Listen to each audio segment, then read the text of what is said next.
En Libye, le conflit a rendu le pays vulnérable au changement climatique.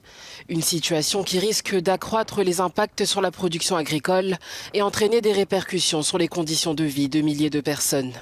Dans le village d'Awiniya, au sud-ouest de Tripoli, l'agriculture est la principale source de revenus. Mais face à l'insécurité, de nombreux agriculteurs ont abandonné leurs terres. La zone a été gravement endommagée pendant mes déplacements entre 2011 et 2017. À mon retour, tous les arbres étaient secs, à l'exception de quelques oliviers. Seuls environ 10% d'entre eux ont survécu.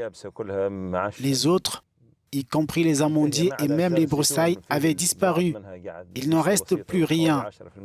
J'étais obligé de planter d'autres arbres.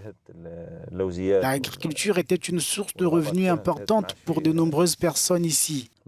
Les récoltes de blé et d'orge, en plus des fruits et des amandes, étaient une source majeure de revenus pour les agriculteurs. Mais la sécheresse a anéanti cette source de subsistance et la désertification a eu un grand impact sur nos revenus.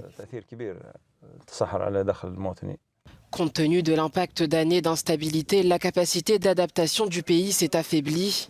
Les ressources nécessaires pour atténuer les risques climatiques étant réaffectées à la gestion des conséquences à court et à long terme du conflit. Le changement climatique exige une grande préparation de la part de tous.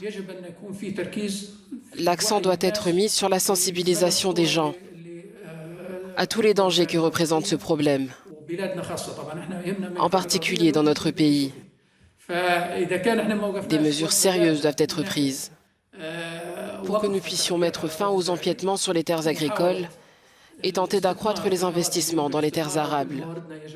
Il convient d'investir toutes nos ressources à cet égard et de sensibiliser les agriculteurs à l'importance d'accroître la production de manière durable.